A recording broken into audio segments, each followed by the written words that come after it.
Good morning, students. Welcome to the online class. Social Science, 9th standard English medium, social. நம்ம இப்போ பார்க்குறது எக்கனாமிக்ஸில் lesson three money and credit, unit 3 money and credit. Now page number 304. Page number 304. Relationship between money and prices. Relationship between money and prices. நம்ம last time பார்த்த கிளாஸில் அதாவது பணத்தின் வரலாறை பற்றி நம்ம பார்த்தோம். அதாவது பணம் எப்படி உருவாக்கப்பட்டது அப்படின்னு சொல்லி, அதாவது பார்ட்டர் சிஸ்டம், பண்டமாற்று முறை ஃபஸ்ட், செகண்ட் காயின்ஸ் நாணயங்கள் அப்படி உருவாகிச்சு, தேர்டு கரன்சி நோட்ஸ் அதாவது காகித பணம் இப்படி உருவாகிச்சு, ஃபோர்த் கோல்டு காயின் தங்க நாணயம், ஃபிஃப்த் மார்க்கோ போலோ அதாவது மார்க்கோ போலோடைய பயணத்தால் அந்த காகித பணம் ஐரோப்பிய நாடுகள் பரவியது, fifth point. Sixth printing of currency அதாவது காகித பணம் அச்சடித்தல். காகித பணத்தை இந்த ஸ்வீடன் வங்கிகள்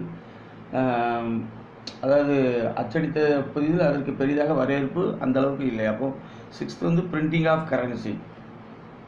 செவன்த் எலக்ட்ரானிக் டிரான்ஸ்ஃபர், மின்னணு அதாவது பணமாற்றம், மின்னணு பணமாற்றம் அப்படி சொல்லலாம். எயித் கிரெடிட் கார்டு கடன் அட்டை. 9 மொபைல் பேங்கிங். லாஸ்ட் NFC அதாவது நியர் ஃபீல்டு கம்யூனிகேஷன். அப்போ இந்த history of money one by ஒன்னாக நம்ம இதை பார்க்குறோம். இது வந்து பேஜ் நம்பர் 302 இதில் சொல்லியிருக்கு. பேஜ் நம்பர் 302 இதில் அப்படி ஹிஸ்ட்ரி ஆஃப் மணி சொல்லியிருக்கு. அப்போ இப்படி இந்த மணி உருவாகின விதம் பற்றி நம்ம இதில் ஒரு சார்ட் இதை பார்க்குறோம். பிறகு role of the Reserve Bank of India இதையும் நம்ம பார்த்தோம். அப்போ ரிசர்வ் பேங்க் தான் வங்கிகளுக்கெல்லாம் வங்கி, அதாவது தலைமை வங்கி, ரைட். இதெல்லாம் நம்ம பார்த்தோம், ரைட். இந்த ரிசர்வ் வங்கி அப்படின்னு பார்த்தோம்னா டாக்டர் B.R. அம்பேத்கர் அவர் வந்து PhD தீசிஸ் அதாவது அந்த ஆராய்ச்சி கட்டுரை அதில் என்ன சொல்கிறாருன்னா, பணத்தின் சிக்கலும் அதன் தீர்வும், that is the problem of the rupee and its solution. இந்த ஆராய்ச்சி கட்டுரை அடிப்படையில் தான் இந்திய ரிசர்வ் வங்கி, நம்ம நாட்டினுடைய ரிசர்வ் பேங்க் ஆஃப் இந்தியா, இந்திய ரிசர்வ் வங்கி அடிப்படை சட்டம், ரைட், அடிப்படை சட்டம் அதாவது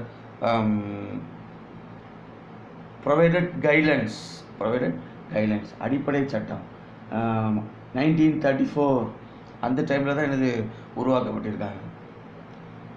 1934 தான் அந்த அடிப்படை சட்டம் உருவாக்கப்பட்டுள்ளது.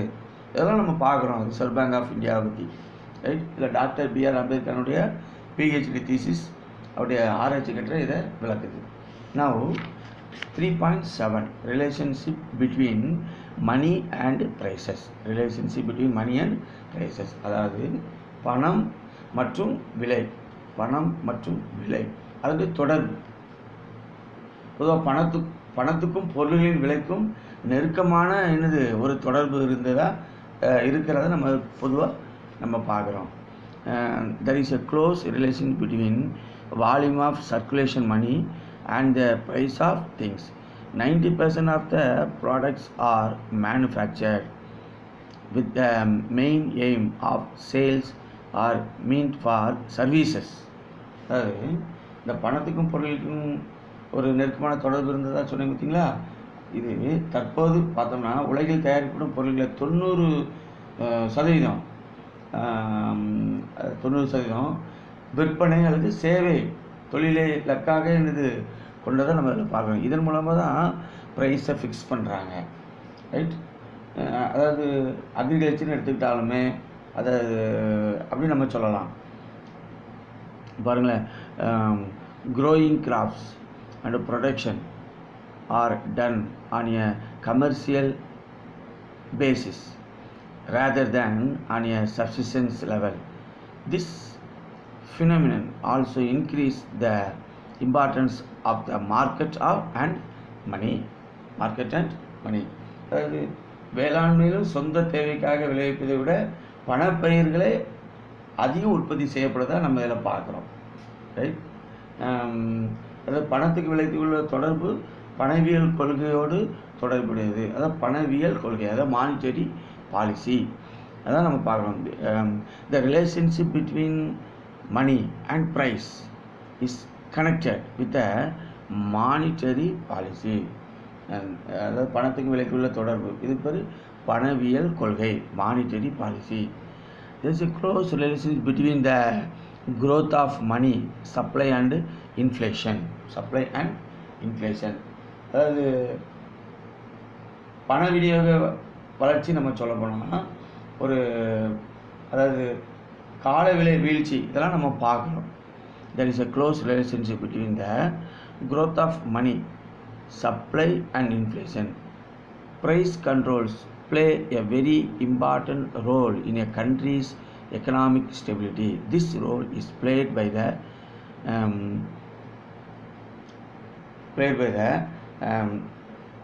Central Bank of our country,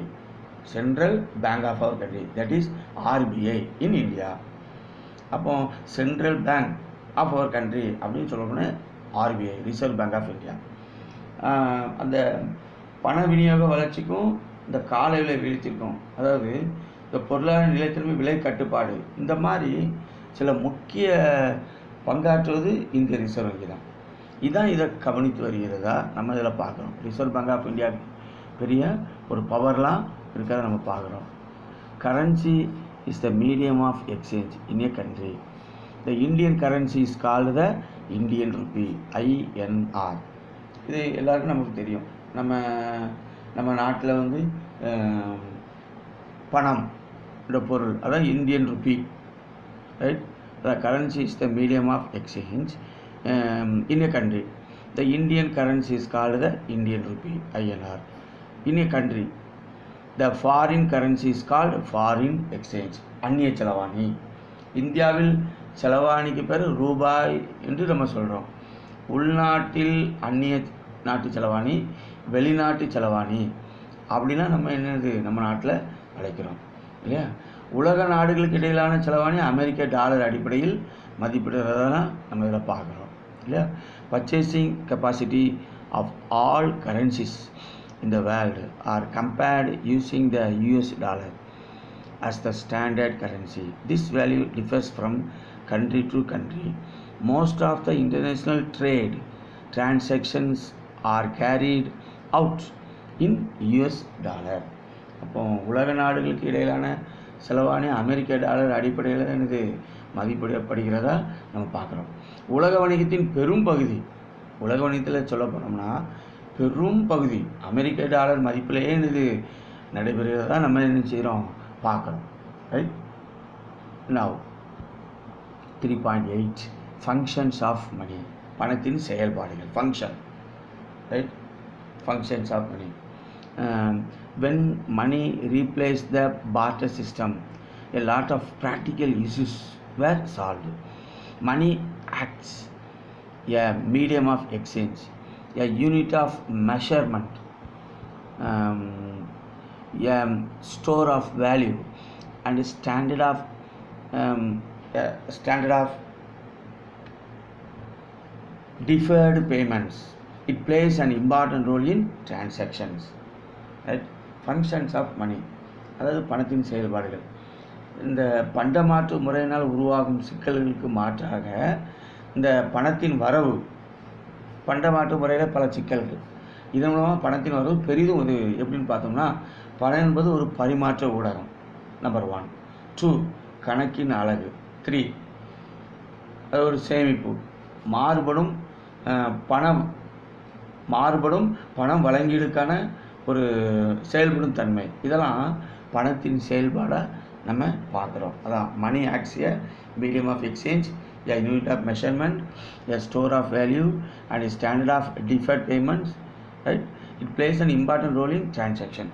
இப்போ ஒரு டேபிள் பார்க்குறோம், கண்ட்ரி கரன்சி. இந்தியாவில் வந்து ருப்பின்னு சொல்கிறோம் இல்லையா. பாருங்கள், நல்லா பாருங்கள், இந்தியாவில் வந்து ருப்பின்னு சொல்கிறோம், இங்கிலாண்டில் வந்து pound, European union euro, Canada dollar, Japan yen, China yuan, Saudi Arabia riyal, Australia dollar, Malaysia ringgit, Pakistan rupee, Sri Lanka rupee. அப்போ ஒவ்வொரு கண்ட்ரிக்கும் கரன்சியினுடைய அந்த நோட்டினுடைய பேர் மாறுபட்ட விதம் இருக்குது. இன்னும் நிறைய கண்ட்ரி சொல்லலாம், புக்கில் ஒரு சில கண்ட்ரி மட்டும் இது சொல்லியிருக்கு. அடுத்து medium of exchange. Medium of exchange, money should be accepted, money should be accepted liberally in exchange of goods and services in a country. Service in a country. ரைட்டா? அதாவது பரிமாற்ற ஊடகம். பரிமாற்ற ஊடகம், ஒரு நாட்டில் அனைத்து பொருள்கள் மற்றும் சேவைகளுக்கு பணம் தடையின்றி ஏற்கப்பட வேண்டும். இதுதான் medium of exchange. Now unit of account, கணக்கு அலகு. Money should be the common standard unit of calculating a country's total consumer goods, products, services, etc. For example, if a book costs ₹50, it means that the price of the book is equal to 50 units of money. Money is used to measure and record financial transaction in a country.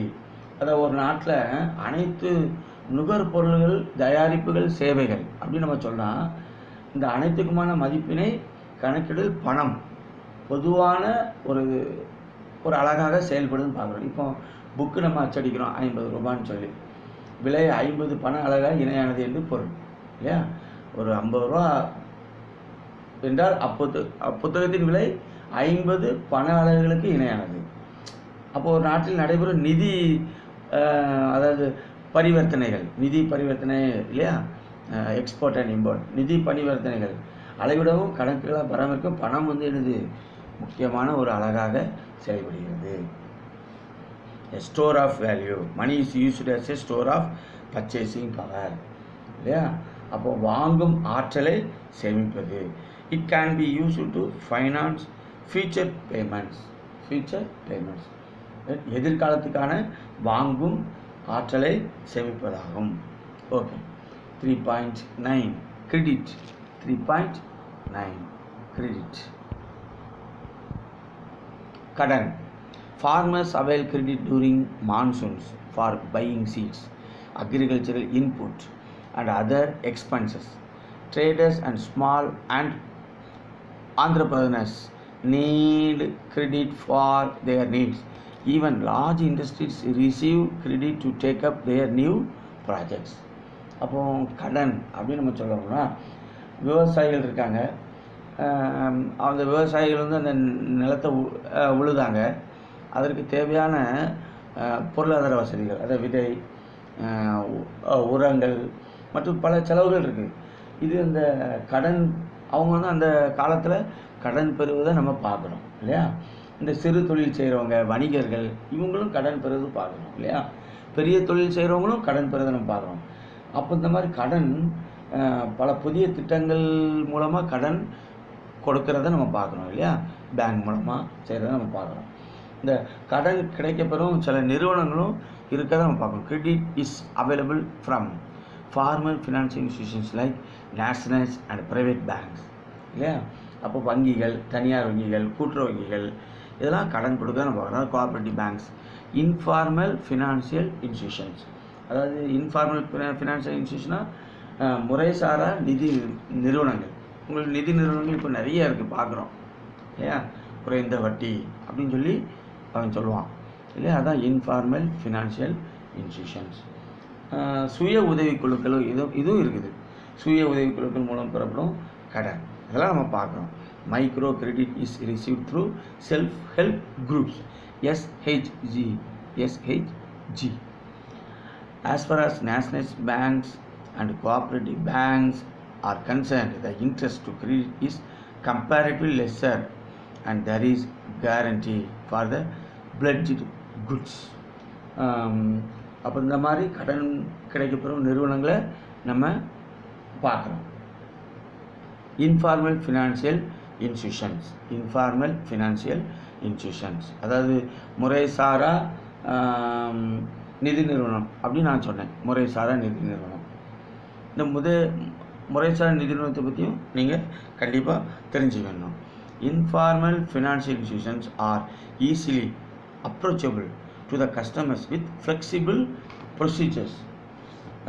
அதாவது முறைசாரா இந்த நிறுவனத்தை நம்ம சொல்ல போனால் வாடிக்கையாளர்களை அணுக மிகவும் எளிதாக, ஒரு அட்ராக்டிவாக, எப்படின்னா வட்டிலாம் ரொம்ப குறை அப்படின்னு சொல்லுவாங்க இல்லையா, சாதகமான அம்சங்களே அவங்க என்னது மக்களுக்கு எடுத்து சொல்லுவாங்க. சாதகமான அம்சங்களை எடுத்து சொல்கிறத நம்ம பார்க்குறோம். அதாவது இன்ஃபார்மல் ஃபினான்ஷியல் இன்ஸ்டியூஷன்ஸ், அதான் flexible procedures. But there are issues like the safety of items, pledged, high rates of interest and modes of recovery. அதாவது பொருளின் பாதுகாப்பு மற்றும் வசூலிக்கும் முறைகள் ஆகியவற்றில் பல சிக்கல்களும் என்னது இந்த முறைசாரா நிதி நிறுவனத்தில் காணப்படுகிறது. அப்போ பார்த்தோம்னா people who live in a particular place or those who are involved in a certain work join together as a group and start saving. ஒரு குறிப்பிட்ட பகுதியில் வாழ்கிற மக்கள் அல்லது ஒரு குறிப்பிட்ட தொழிலில் ஈடுபடுற அந்த குழு அப்படின்னு சொல்ல போனாங்கன்னா சிறு சிறு சேமிப்பில் இவங்க ஈடுபடுறாங்க. இவ்வாறு சுய உதவி குழுக்கள் அப்படின்னு சொல்லி ஒன்று ஃபார்ம் பண்ணிக்கிறாங்க. அதான் self help groups, SHG, right. These are called as self help group, சுய உதவி குழு. தமிழில் சொல்ல போனால் சுய உதவி குழு. The nationalised banks provide help to these groups through micro credit. இப்போ நேஷனலைஸ்ட் பேங்க், இந்த அரசு வங்கிகள் கடனுதவி அளிக்கிறது. இந்த சுய உதவி குழுக்களுக்கு அதாவது மைக்ரோ கிரெடிட், அதாவது கொஞ்சம் கொஞ்சம் இவங்களுக்கு தேவையான உதவிகள் செய்கிறத நம்ம இதை பார்க்குறோம். அதை நடைபாதை வியாபாரிகள் சொல்லலாம், மீனவர்களை சொல்லலாம், குறிப்பாக பெண்கள் மற்றும் ரொம்ப அதாவது ஏழ்மை நிலையில் இருக்கும் மக்களுக்கு இந்த சுய உதவிக்குழு முக்கியமான பங்கு வகிக்கிறத நம்ம பார்க்குறோம். அதான் groups for street vendors, fishermen, especially women and the poor, really make a difference in their life. Then last para நம்ம இதை பார்க்குறோம். தமிழ்நாட்டில் எத்தனை வங்கி கிளைகள் இருக்குது, இவங்க ஏறத்தாழ எத்தனை கோடி பண பரிமாற்றம் செய்கிறாங்கன்னு சொல்லி பார்க்குறோம். இன் Tamil Nadu all the banks have 10,612, அதாவது 10,612 வங்கி கிளைகள் தமிழ்நாட்டில் இருக்கிறத நம்ம பார்க்குறோம். branches across the state. They carry on a total transaction of around 15 lakh crore rupees during the financial year, and that is 2017 to 2018. அதாவது 2017-2018 இந்த நிதியாண்டில் ஏறத்தாழ 15 லட்சம் கோடி ரூபாய் பண பரிமாற்றம் நடைபெற்றதாக நம்ம பார்க்குறோம். சரி, அப்போ இந்தியாவில் பணம்ங்கிறது ரொம்ப முக்கிய பங்கு வகிக்கிறது. ரிசர்வ் பேங்க் ஆஃப் இந்தியா இல்லையா, இந்த நோட்டில் அச்சிடப்படுகிறது. இந்தியாவில் பணம் வந்து அச்சிடப்படுகிறது, இதெல்லாம் நம்ம பார்த்தோம். ரைட். நம்ம நாடு சுதந்திரத்துக்கு முன்னாடியே என்னது, நம்ம நாட்டில் இந்தியாவில் பணத்தை அச்சிட்டதை நம்ம பார்க்குறோம் இல்லையா. 1917 தான் முதல்ல இந்தியாவில் 1 ரூபாய் 2 ரூபாய் நோட்டுகள்லாம் பணம் அச்சிட்டதாக நம்ம பார்க்குறோம் இல்லையா. அப்புறம் 1935 தான் என்னது பண பொறுப்பு அனைத்து ரிசர்வ் வங்கிகள் அது ஏற்றுக்கிட்டு தான் பார்க்குறோம். இப்போ தான் 500 ரூபாய் நோட்டெல்லாம் அறிமுகப்படுத்துகிறாங்க இல்லையா. அப்படி ஒன் பை ஒன்னாக காலங்களுக்கு ஏற்ற மாதிரி ஒவ்வொரு நோட்டுகளை அச்சிடுறதை நம்ம பார்க்குறோம். 1947 பொறுத்தவரை அதாவது பணப்பழக்கம் ரொம்ப அதிகமாகிட்டு சுதந்திரத்துக்கு பிறகு இந்திய அரசால் நோட்டுகள் பொதுவாக வெளியிட்டதை நம்ம பார்க்குறோம் ரைட்டா. அப்போ நம்ம நாட்டில் பணம் அச்சடிக்க பல சிறப்பு அம்சங்களும் நம்ம இருந்ததை நம்ம அதில் பார்க்குறோம், ஹிஸ்ட்ரியில் நம்ம பார்க்குறோம். அதை எவ்வளவு பணம் அச்சடிக்க வேண்டும், எப்படி பாதுகாப்பாக இந்த மாதிரி அச்சடிக்க வேண்டியது ரிசர்வ் வங்கியே அதான் எனது முடிவு செய்கிறத நம்ம பார்க்குறோம் இல்லையா. அப்போ அந்தந்த நாட்டு பணம் அச்சடிக்கிறது அந்தந்த அச்சங்களே அச்சடிக்கப்படுகிறது. அதான் இல்லையா? நம்ம நாட்டில் உள்ளது நம்ம நாடு தான், மற்ற நாட்டிலேருந்து அச்சிட்டு இங்கே வர்றது கிடையாது இல்லையா? சரி, இதெல்லாம் நம்ம இந்த ஹிஸ்ட்ரியில் நம்ம பார்க்குறோம். பணம் எவ்வாறு அச்சடிக்கிறது, அதாவது how is currency printed in India, how is currency printed in India. இந்த பேராகிராஃப் நமக்கு சொல்லிவிடுறத நம்ம பார்க்குறோம். ரைட். இப்போ நம்ம பார்த்தது relationship between money and prices, then functions of money. அப்போ கண்ட்ரி கரன்சி, எந்தெந்த நாட்டில் என்னென்ன கரன்சி நோட் அப்படின்னு சொல்லி நம்ம பார்த்தோம். பிறகு மீடியம் ஆஃப் எக்ஸ்சேஞ்ச், பிறகு ஸ்டோர் ஆஃப் வேல்யூ, பிறகு கடன் கொடுக்குறதே நம்ம பார்த்தோம் இல்லையா? பேங்க் கடன் கொடுக்கு, சிறு குறு தொழில் நிறுவனங்கள் கடன் கொடுக்கு, இதெல்லாம் நம்ம பார்த்தோம். Now the lesson is over.